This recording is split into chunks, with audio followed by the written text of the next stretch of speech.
Hey, everybody, it's Playoff Central Live presented by AT&T. Good to have you with us. Matt Weiner, Greg Anthony, Wesley Matthews right over there. There's winning by large margins, and there's winning on the margins. The Western Conference Finals have had both the past two games. Blown out in a big way in Game 3. The Thunder did all the little things in Game 4 to win in Minneapolis and move within a game of the final. Minnesota took Game 3 by 42, but a different early focus for OKC in Game 4, and here we go. Chet Holmgren, Give me the that answer for Rudy Gobert, and that led to a three for Jalen Williams. And OKC stars getting warmed up. Williams at 13 in the first quarter. And he was joined by SGA, who had 14 as well. They just set the tone. This is a great attack here by Jaden McDaniels for the and one, but OKC set the tone early. Rudy Gobert with a response here. Blocks Chet. McDaniels will convert the layup on the other end. That got Minnesota to within one. But, Wesley, they were chasing the Thunder from the get-go. They were, and like you said, G.A., Shea, Jalen Williams, Chet, those guys came out with a different energy, different way about them. But, you know, credit Minnesota and the others, particularly. Those guys played hard. They kept them in the game and made it a game, even though OKC was on. SGA had 21 in the first half. Meanwhile, the Thunder defense was clamping down on Anthony Edwards and Julius Randle. Yeah, I just thought from an offensive attack standpoint for Randle and Edwards, they faced a lot of set defense. There wasn't a lot of movement, and that played into the hands of OKC. OKC led by 8 at the half. Rudy Gobert contributed 13. In fact, here's Dante DiVincenzo with 3 of his 21. The role players for the Timberwolves had plenty of production.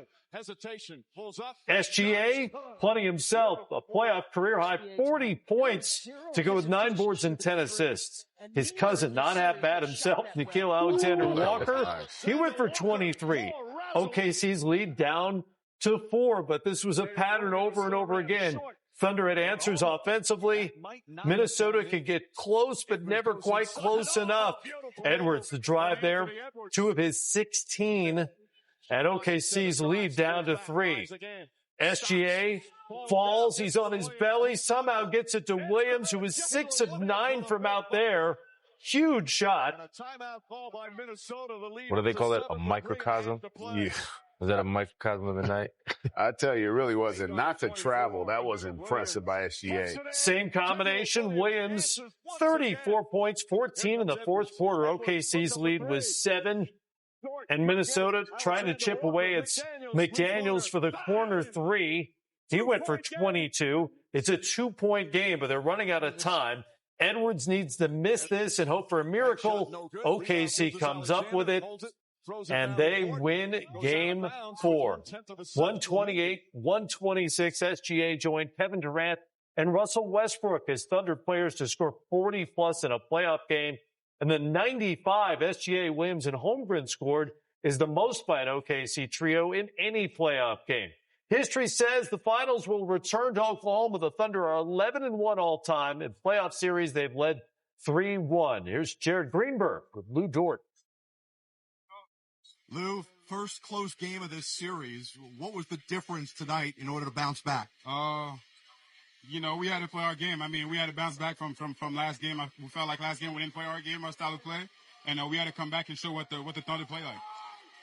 All defensive team selection, and you locked down Anthony Edwards tonight. It wasn't just about limiting his points. How did you limit his attempts? Just trying to make everything tough. I mean, they play a lot through him. I mean, he's getting the ball a lot, so I was trying to stay in front of him and make everything tough.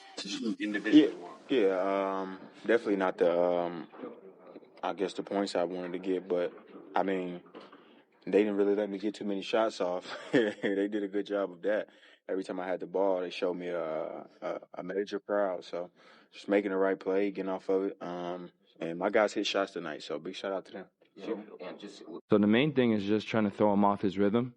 He has a lot of moves. He's going to be creative. He's seen every coverage that pretty much any team can throw at him. And so for me, it's just about trying to anticipate what he's going to do, make sure that every shot he takes is the tough shot, and defend without fouling. Took 14 free throws. I think it's easier said than done. It's kind of what he does. But finding ways to come up with stops. Every night, like, he's a really good basketball player, great feel, great skill. Like, it's only a matter of time before he blows. And yeah, just being out there on this stage, going against each other for what it felt like half the game tonight was super fun. He got the better of me sometimes. I got the better of him. Stuff we've dreamt about for our whole lives, and it's crazy that it's come to fruition. So it's super cool. The MVP certainly made an impression in the bounce-back win. Players with 45, 10-plus assists in the Western Conference Finals going back to 70 and 71. There's the list. And SGA is a part of it, along with Chuck, Russ, and Devin Booker. There are a lot of elements to this game. A lot of things Minnesota did really well, but they turned it over 23 times. OKC wound up with 11 more field goal attempts. And that allowed guys like SGA and Jalen Williams to shine while they were taking shot attempts away from the Minnesota Stars. Yeah, there's no question about it that played a role in it. But you've got to give a lot of credit to SGA and also Jalen Williams. Those guys came out after being embarrassed in Game 3, and they set the tone early. And when you're on the road, it's so important that your best players show you they mean business and that they're there to win, because it then makes the game easier for everybody else to step up in terms of their intensity. And everybody contributed for OKC. You know, in one way or another, Lou Dort's defense was incredible all game. Chet Holmgren, both sides of the ball. So they got a lot of great performances, but the tone was set by their two best players. It was weird for Minnesota because the role guys were really good in terms of the production. And OKC's defense was designed to take away shots from Anthony Edwards. Randall struggled as well. 10 turnovers between the two of them. How does this play out moving forward? They still did enough to win the game. If you're OKC, you're looking at it as we want to make the other guys beat us. And we want to take shots away from Julius Randle. We want to make it tough on him. We want to take shots away from Ant-Man. We want to make it tough on him. Make these other guys score. The other guys did that. What I would like to see in the few clips that you saw, Julius Randle, I think he had one bucket. It was early. He was decisive. He caught it and he went before the defense can load off on him. When we saw Ant-Man get downhill, he came off a little stagger, a little pin down.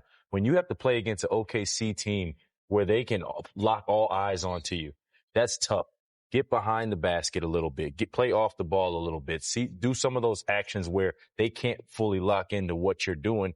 Get some momentum. Get the ball on the catch. Get the ball on the move. And now when you get two hands in the paint, we know what OKC is going to do. They're going to collapse. And you can continue to find other guys like Dante, like Nikhil, like Jaden Daniel or McDaniels that was playing well tonight. It's also the second time in this series that Randall has sat a big chunk of the fourth quarter, one of these conference finals games. The first of 3 chances to close it out will happen on Wednesday night in OKC. On the way here, Cat roared. The Knicks roared back to win again. What New York's latest comeback means to the East Finals.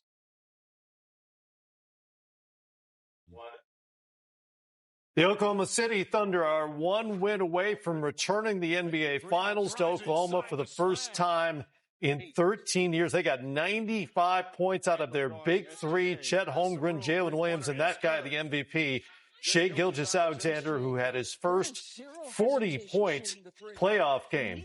His cousin, among others, was excellent for Minnesota, with Julius Randle and Anthony Edwards not producing at their normal clip. Timberwolves were able to keep in the game, but Jalen Williams, a couple of big threes late. He was 6 of 9 from out there for 34 points, and OKC leads the Western Conference Finals 3-1. This date in history, 23 years ago on Monday, Robert Horry off the tap out hits this big shot to complete a 24-point comeback for the LA Lakers in Game 4 of the Western Conference Finals. Lakers would win the series in 7 and go on to sweep the then New Jersey Nets in the NBA Finals, and that's why they call him Big Shot. Bob or Rob, you can go either way. Yeah, he did that a few times in his career, too. So many times. Oh, goodness. So many times. And Kings fans hate it when we show that because it's a painful moment. Pistons fans. There's some other fans who hate it. There's a few of them out there that hate seeing those plays. Unbelievable. He was an incredible talent. I remember that game because I was a Laker fan, Kobe, all that. We were in a camp, and they had it on a little box TVs back in the day. And the tip out, I remember that shot coming and he shoots it and that whole camp just goes crazy. I don't remember where we were, but yeah, it was funny. Me and my boys, we were just talking about Big Shot Bob the other day. I just remember this. It pains me because we lost similarly to the Lakers when I was with the Blazers. When I think we had a 14-point lead in the fourth quarter, Game 7. And that was a game where Kobe threw the lob to Shaq, and but that's really a lot of championships are won that way. Sure, where it's a play here or there that just changes the entire outcome of a game or a series. Yeah. There's always a game or a moment in that ride along the way that stands out like that one. We saw it in the game against, I think, the SGA play where he slips and he throws it through the legs out to Williams because that three was huge. Put him up 7. Yeah. That he doesn't make that and they get that rebound. We might be looking at a 2-2 series. Vlade Divac winds up in the Basketball Hall of Fame, but how often do you think he relives the moment and the decision to smack that ball out, just tap it out, trying to get rid of it, trying to end the game? Instead, it falls right into the hands of Robert Horry, and the rest is history. Oh, man. You hope for situations like that. Yeah, you do. You, as a shooter, you hope for that. Like, make your way to me somehow. And really no pressure on you either. Because, no, that's true. If he misses, they're not blaming him. That's true. Part of the Laker miss. You saw that ball coming towards you. That's man. good. He's 23 years ago. Time flies. That'll do it for Playoff Central Live. For Wes and GA, I'm Matt. Enjoy the rest of the postseason, everybody. So much fun.